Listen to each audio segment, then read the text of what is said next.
Awitin, magsiawit kayo sa Panginoon, buong sandaigdigan. Awitan ang Panginoon at purihin ang kaniyang ngalan. Ipahayag ang kaniyang pagliligtas sa lahat ng panahon. Magsiawit kayo sa Panginoon ng isang bagong awitin. Magsiawit kayo sa Panginoon, buong sandaigdigan.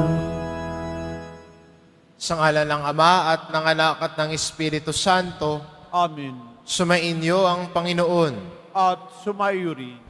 Mga kapatid, aminin po natin ang ating mga kasalanan upang marapat tayong gumanap sa banal na pagdiriwang.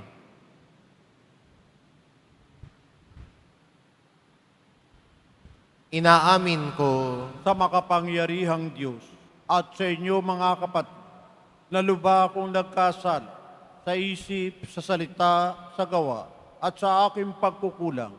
Kaya isinasamo ko sa mahal na Birheng Maria, sa lahat ng mga anghel at mga banal, at sa inyo mga kapatid, na ako'y panalangin sa Panginoong ating Diyos. kawaan tayo ng makapangyarihang Diyos. Patawarin tayo sa ating mga kasalanan at patnubayan tayo sa buhay na walang hanggan. Amen. Panginoon, kaawaan mo kami. Panginoon, kaawaan mo kami. Kristo, kaawaan mo kami. Kristo, kaawaan mo kami. Panginoon, kaawaan mo kami. Panginoon, kaawaan mo kami. Manalangin tayo. Ama naming makapangyarihan, pinangangatawanan mong manahan sa mga may loobing tapat at maaasahan.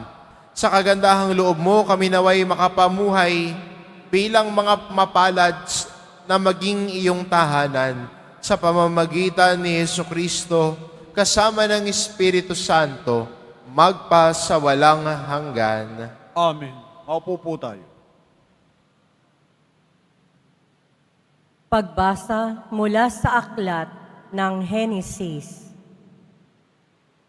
Nakita ng Panginoon na labis na ang kasamaan ng tao at wala na itong iniisip na mabuti. Kaya't ikinalungkot niya ang pagkakalalang sa tao. Sinabi niya, "Lilipulin ko ang lahat ng taong aking nilalang. Lilipulin ko rin ang lahat ng hayop at mga ibon. Bakit ba nilalang ko pa ang mga ito? Sa mga nilalang niya'y si Noe lamang ang naging kalugod-lugod sa kanya." Sinabi ng Panginoon kay Noe, "Pumasok kayong mag-anak sa daong. Sa lahat ng tao'y ikaw lamang ang karapat-dapat sa akin. Magdala ka ng 7 paris sa bawat hayop na malinis, at 1 paris naman sa di malinis. 7 paris din sa bawat uri ng ibon ang iyong dadalhin. Gawin mo ito upang ang bawat uri ng ibon at hayop ay maligtas. Sa gayo'y daraming muli ang mga ito. Pagkaraan ng 1 linggo, pauulanin ko ng 40 araw at 40 gabi upang lipulin ang lahat ng aking nilikha sa daigdig." At ginawa nga ni Noe ang bawat iniutos ng Panginoon. Pagkaraan ng 1 linggo, bumahanga sa daigdig.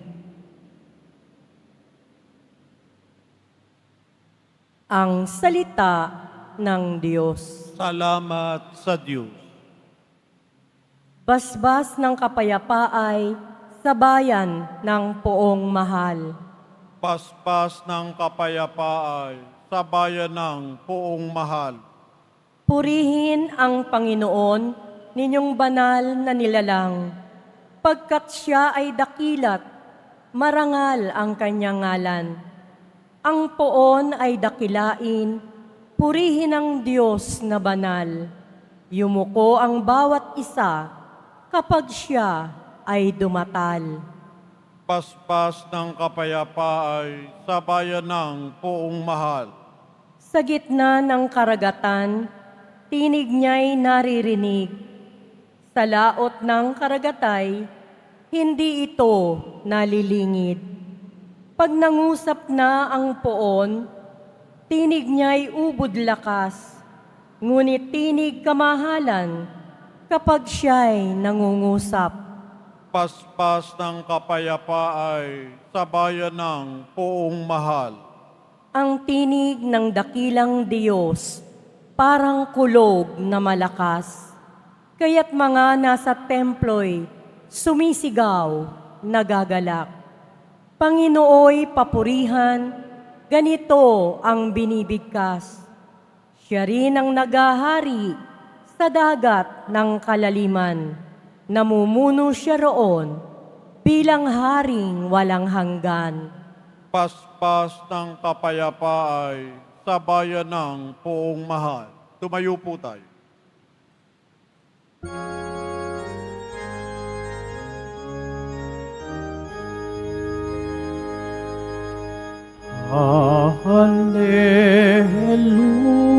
Hallelujah, Hallelujah,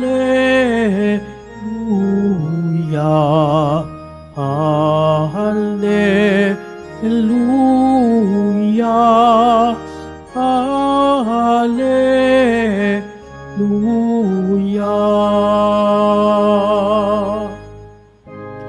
Ang sa akin nagmamahal, tutupad sa aking aral, Ama't ako'y mananahan. Hallelujah, Hallelujah,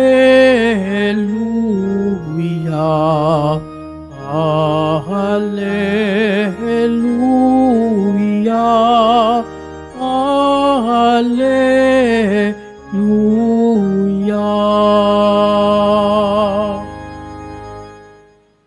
Sumainyo ang Panginoon, At sumayo rin. ang mabuting balita ng Panginoon ayon kay San Marcos. Papuri sa iyo, Panginoon. Noong panahong iyon, nalimutan ng mga alagad na magdala ng tinapay at isa lang ang kanilang tinapay sa bangka. Kaingat kayo, ilagan ninyo ang lebadura ng mga Pariseo at ang lebadura ni Herodes. Babala ni Jesus sa kanila. Nag-usap-usap ang mga alagad. Wala kasi tayong dalang tinapay. Kaya niya sinabi iyon. Alam ito ni Jesus. Kaya sila'y tinanong niya, bakit ninyo pinag-uusapan na wala kayong dalang tinapay? Hindi pa ba kayo nakababatid o nakauunawa? Hindi pa ba ito abot ng inyong isip? Wala ba kayong mata? Wala ba kayong tenga? Nakalimutan na ba ninyo nang paghati-hatiin ko ang 5 tinapay para sa 2,000? Ilang bako lang napuno ninyo sa mga lumabis na tinapay? 12 po, tugon nila.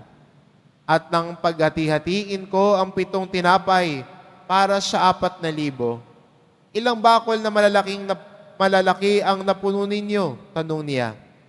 7 bakol po, tugon nila. At hindi pa rin ninyo nauunawaan, wika niya. Ang mabuting balita ng Panginoon. Pinupuri ka namin, Panginoong Heso Kristo. Maupo po tayo.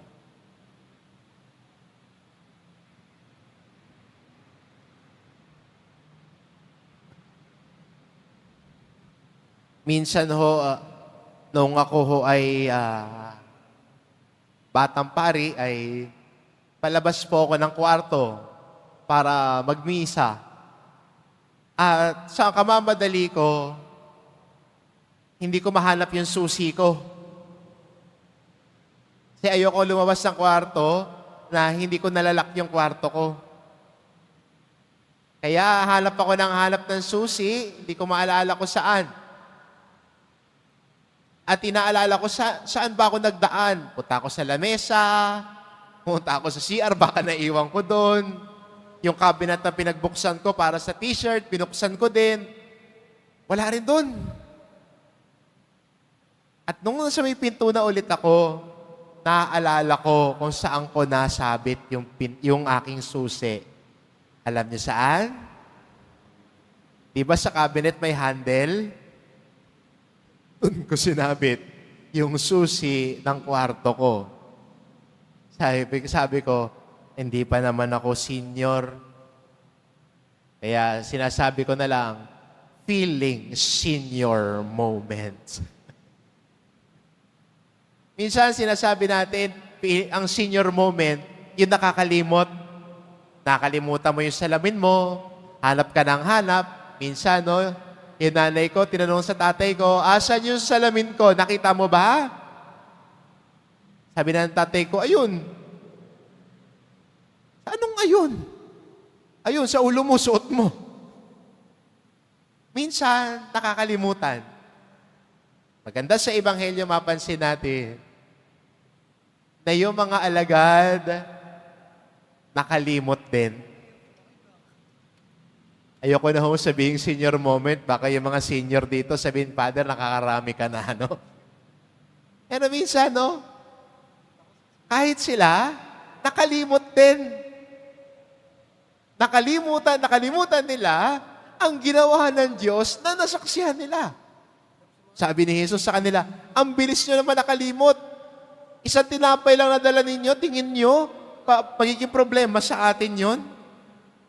Nakalimutan niyo ba, nagpakain ako ng 5,000 sa 7 tinapay? 4,000 sa 5 tinapay, may natira pa? Ang bilis yun naman makalimot. Isang ganon din tayo, no, bilang mga Kristiyano. Nakita natin ang kabutihan ng Diyos, nakita natin ang paggabay ng Diyos, lalo na sa mga yugto ng buhay natin, na nasa babang-baba tayo, nakaahon, tinulungan tayo ng Diyos, kaya punong-puno lagi ng puso natin ng pasasalamat. Pero kung minsan, kung may mga pagsubok na dumarating sa buhay natin, pag may mga pagkakataon that we feel stuck where we are, we look negative on ourselves. Sinasabi natin, Panginoon, bakit naman ganito? Panginoon, bakit ako narito?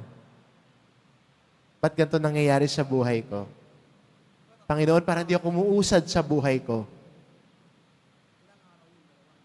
Always remember the goodness of the Lord. Sabi nga ho ng isang manunulat, in the times of desolation in faith, remember the consolations that you received. Sa panahon ng mga pagsubok, panahon na parang nabibigatan ka na, panahon na parang madilim ang paligid mo, alalahanin mo yung mga panahon na pinuno ng liwanag ng Diyos ang buhay mo. At yun din naman ang gagawin niya sa buhay mo ngayon. Tutulungan tayo ng Diyos, hindi tayo pababayaan. Wag na wag mong kakalimutan. Do not forget the moments that God has helped you even in the lowest point of your lives. Do not forget when God fed you when you have nothing to eat. Do not forget when God helped you when you feel helpless. Do not forget that light that came into your life when everything seems so dark. Huwag ka makalimot. Huwag mong kalimutan. Sana sa pananampalataya natin, huwag tayong magkaroon ng senior moment. Nakakalimot sa grasya ng Diyos. Nakakalimot sa gabay ng Diyos. Dahil ang Diyos, kahit kailan, hindi tayo pababayaan. Ang Diyos, kasama natin lagi. Kaya nga, di ba, siya ang Emmanuel, ang Diyos na kapiling natin. Kapiling natin sa kaligayahan ng buhay natin. Mas lalong kapiling natin kahit sa mga pagsubok ng buhay natin. Huwag na huwag mong kakalimutan ang lahat ng ito. Kaya di ba, minsan sa paglalakbay natin sa buhay, natatagalan tayo, naiinip tayo, pero huwag mo rin kalimutan saan ka nagsimula. Ang tinitignan mo kasi kung asan ka ngayon eh. Kinukumpara mo rin yung sarili mo kung asan na rin yung ibang tao. Do not forget where you started. Sabi nga eh, malayo pa, pero nakalayo na. Do not forget your journey. Do not forget your journey in faith. At kung titignan mo yung paglalakbay mo sa pananampalataya, makikita mo, kasama mo pala lagi ang Diyos. Hindi ka pinabayaan, hindi ka kinalimutan, ginabayan ka. At ganun din sa mga pagsubok sa buhay natin. Siguro meron sa inyo, may pagsubok na kinakaharap. Madilim para sa kanya, nahihirapan. Tandaan mo ang mga panahon na ginabayan ka ng Diyos. At yan din ang pangako ng Diyos sa iyo. Kung paano kita ginabayan dati, gagabayan at kakalingain din kita ngayon. Huwag kang makakalimot dito. Amen. Tumayo po tayo.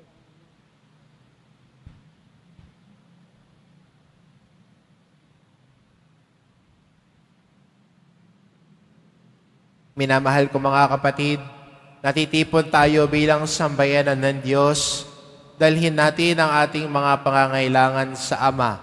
Panatag ang ating kalooban at tayo ay Kanyang pagbibigyan. Ang ating itugon, maibiging Ama, akayin mo kami sa iyong pamamaraan. Maibiging Ama, akayin mo kami sa iyong pamamaraan. Ang ating mga pastol sa simbahan, naway italaga ng buong buo ang kanilang buhay sa pagpapahayag ng Ebanghelyo sa pamamagitan ng kanilang pagsaksi sa kanilang buhay. Manalangin tayo. Maibiging Ama, akayin mo kami sa iyong pamamaraan. Ang mga magulang at guro, naway maging mga buhay na huwaran ng pananampalataya sa mga taong nasa kanilang pag-aaruga. Manalangin tayo. Maibiging Ama, akayin mo kami sa iyong pamamaraan. Tayong lahat, naway maibigay ang lahat ng ating makakaya para gawin ang nararapat at nawa ang salita ng Diyos ang siyang magbigay sa atin ng lakas para sa anumang gagawin natin. Manalangin tayo. Maibiging Ama, akayin mo kami sa iyong pamamaraan. Tayong lahat, naway magpakita ng malasakit sa mga matatanda, mga nalulumbay, at mga may sakit. Manalangin tayo. Maibiging Ama, akayin mo kami sa iyong pamamaraan. Ang mga yumao, naway makatagpo ng bagong buhay at kapahingahan sa kaharian ng Diyos. Manalangin tayo. Maibiging Ama, akayin mo kami sa iyong pamamaraan. Sa ilang sandali ng katahimikan, ating ipanalangin ang iba pang mga pangangailangan ng ating pamayanan. Gayon din ang mga intensyon na inialay sa ating misa sa araw na ito at isama rin natin ang ating mga pansariling kahilingan.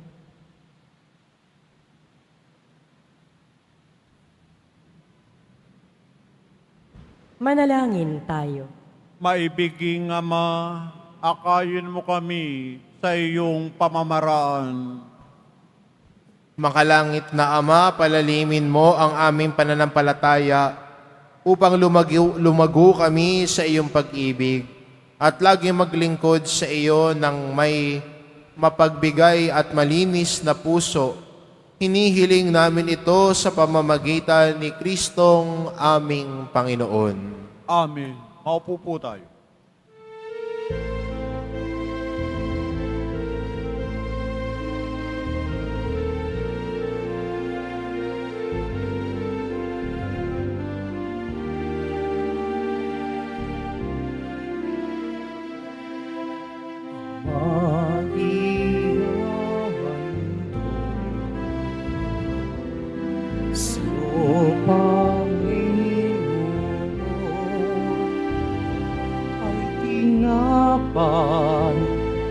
At alak mula sa aming kamay sa iyong kabutihan. Aming alay ang tinapay at alak sa gisag ng aming buhay.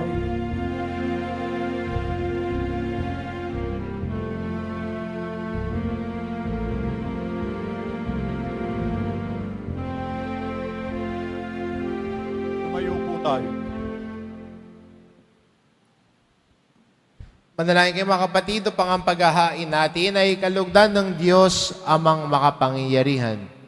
Tanggapin nawa ng Panginoon itong paghahain sa iyong mga kamay, sa kapurihan niya at karangalan, sa ating kapakinabangan, at sa buong sambayan na niyang banal. Ama naming lumikha, kami naway dalisayin at panibaguhin ng aming gaganaping paghahain. Kami naway itaguyod ng gagawin naming ito sa pagdanais naming sundin ang loob mo sa pamamagitan ni Hesukristo kasama ng Espiritu Santo magpa sa walang hanggan. Amen. Sumainyo ang Panginoon. At sumaiyo rin, Itaas sa Diyos ang inyong puso at diwa. itinaas na namin sa Panginoon. Pasalamatan natin ang Panginoong ating Diyos. Marapat na siya ay pasalamatan. Ama naming makapangyarihan, tunay ngang marapat na ikaw ay aming pasalamatan. Sa iyong paglingap at kagandahang loob, ang tao'y nilikha mo't pinangangasiwa sa sansinukob. Sa hangad mong siya'y iwastong lubos, siya'y pinagdusa mo sa kanyang pagtalikod. Sa iyong paggiliw, iyong ipinahintulot na makabalik siya sa pamamagitan ni Kristo Jesus.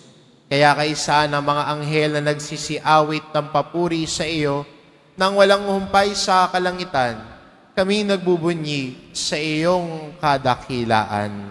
Santo, Santo, Santo, Panginoong Diyos ng mga hukbo, napupuno ang langit at lupa ng kadakilaan mo, o sana sa kaitaas, pinagpala ang naparirito sa ngalan ng Panginoon, o sana sa kaitaas. Lumuhod po tayo.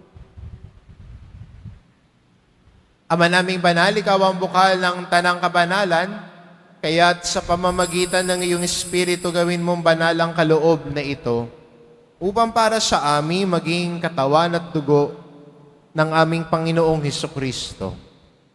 Bago niya pinagtiis ang pusang loob na maging handog, hinawakan niya ang tinapay, pinasalamatan kanya. Pinagati-hati niya iyon, iniabot sa kanyang mga alagad at sinabi, "Tanggapin ninyong lahat ito at kanin. Ito ang aking katawan na ihahandog para sa inyo."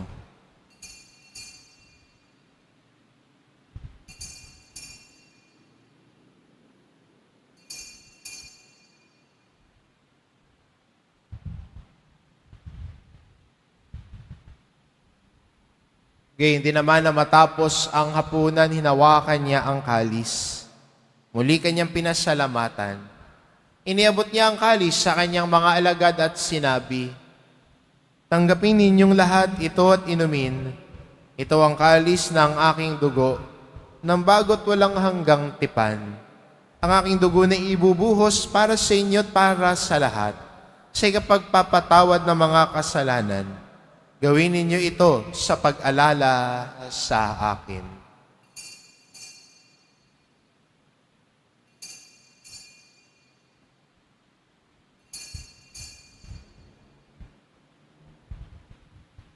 Tumayo po tayo. Ipagbunyi natin ang misteryo ng pananampalataya. Si Kristo'y namatay, si Kristo'y nabuhay, si Kristo'y babalik sa wakas ng panahon. Ama, ginagawa namin ngayon ang pag-alala sa pagkamatay at muling pagkabuhay ng iyong anak. Kaya't inaalay namin sa iyo tinapay na nagbibigay buhay at ang kalis na nagkakaloob ng kaligtasan. Kaming nagpapasalamat dahil kami iyong minarapat na tumayo sa harap mo para maglingkod sa iyo. Isinasamo namin kaming magsasalo-salo sa katawan at dugo ni Kristo ay mabuklod sa pagkakaisa sa pamamagitan ng Espiritu Santo. Ama, lingapin mo ang iyong simbahang laganap sa buong daigdig. Puspusin mo kami sa pag-ibig, kaisa ni Francisco na aming Papa at ni Jose na aming Obispo at ng Tanang Kaparian. Alalahanin mo rin ang mga kapatid naming nahimlay na may pag-asang sila'y muling mabubuhay, gayon din ang lahat ng mga pumanaw. Kaawaan mo sila at patuloyin sa iyong kaliwanagan. Kaawaan mo at pagindapatin kaming lahat na makasalo sa iyong buhay na walang wakas. Kaisa ng mahal na Birheng Maria na ina ng Diyos, ng kabiyak ng puso niyang si San Jose, kaisa ng mga apostol at ng lahat ng mga banal na namuhay dito sa daigdig ng kalugod-lugod sa iyo, may pagdiwang nawa namin ang pagpupuri sa ikararangal mo sa pamamagitan ng iyong anak na aming Panginoong Hesu Kristo. Sa pamamagitan ni Kristo kasama niya at sa Kanya, ang lahat ng parangal at papuri ay sa iyo, Diyos amang makapangyarihan, kasama ng Espiritu Santo, magpa sa walang hanggan. Amen. Sa tagubilin ng mga nakagagaling na utos at turo ni Jesus na Panginoon natin at Diyos, ipahayag po natin ng lakas loob. Ama namin, sumasalangit ka, sambahin ang ngalan mo, mapasa amin ang kaharian mo, sundin ang loob mo dito sa lupa para nan sa langit. Bigyan mo kami ngayon ng aming kakanin sa araw-araw at patawarin mo kami sa aming mga sala para ng pagpapatawad namin sa nagkakasala sa amin at huwag mo kaming ipahintulot sa tukso at iadya mo kami sa lahat ng masama. Hinihiling namin kami adya sa lahat ng masama, pagkalooban ng kapayapaan araw-araw, iligtas sa kasalanan at ilayo sa lahat ng kapahamakan. Samantalang aming pinananabikan ng dakilang araw ng pagpapahayag ng tagapagligtas naming si Hesu Kristo. Sapagkat iyo ang kaharian at ang kapangyarihan at ang kapurihan magpakailanman. Amen. Panginoong Jesucristo, sinabi mo sa iyong mga apostol, kapayapaan ang iniiwan ko sa inyo. Ang aking kapayapaan ang ibinibigay ko sa inyo. Tungayan mo ang aming pananampalataya at huwag ang aming pagkakasala. Pagkalooban mo kami ng kapayapaan at pagkakaisa. Ayon sa iyong kalooban, kasama ng Espiritu Santo, magpa sa walang hanggan. Amen. Ang kapayapaan ng Panginoon ay laging sumainyo. At sumaiyo rin. Magbigayan kayo ng kapayapaan sa isa't isa.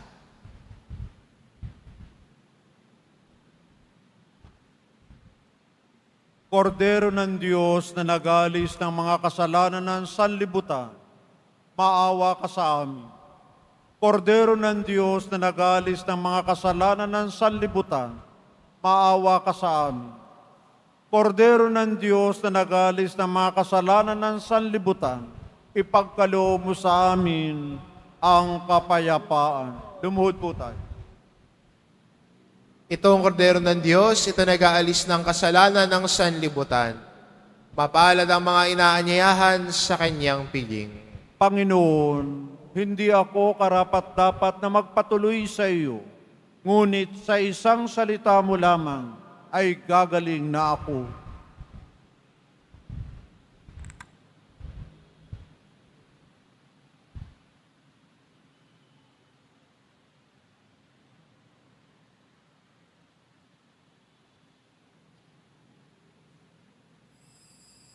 Para sa lahat ng tatanggap ng banal na komunyon, sasagot po tayo ng amin pagkasabi ng paryo ng lay minister ng katawan ni Kristo at isubo agad sa bibig bago umalis sa harapan ng pari o lay minister.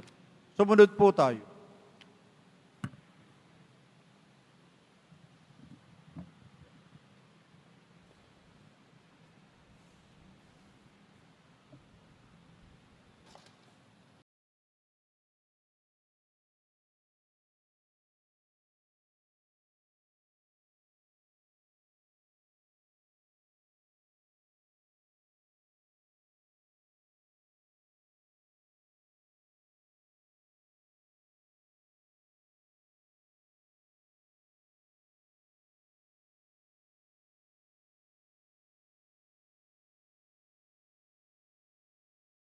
Manalangin tayo.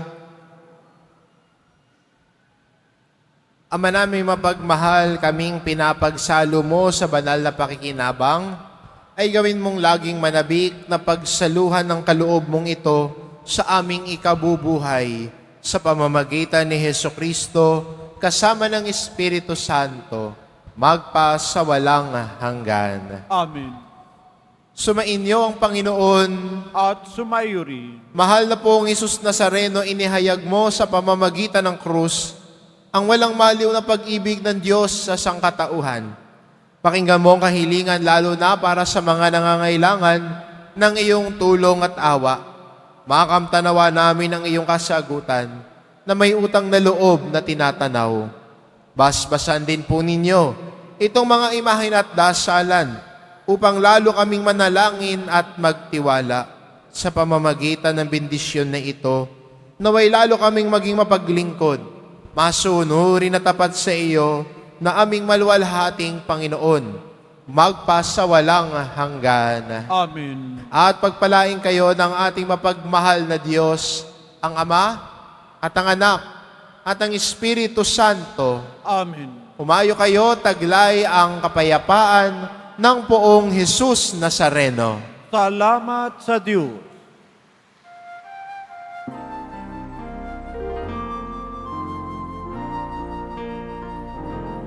Nuestro Padre Jesus Nazareno, sinasamba ka namin. Pinipinto ka namin, aral mo ang aming buhay at kaligtasan. Nuestro Padre Jesus Nazareno, ligtas mo kami sa kasalanan. Ang krus mo pinamatayan ang sagisag ng aming kaligtasan. Nuestro Padre Jesus Nazareno, dinarangal ka namin. Nuestro Padre Jesus Nazareno, dinuwalhati namin. Nuestro Padre Jesus Nazareno, dinarayan ka namin. Nuestro Padre Jesus Nazareno,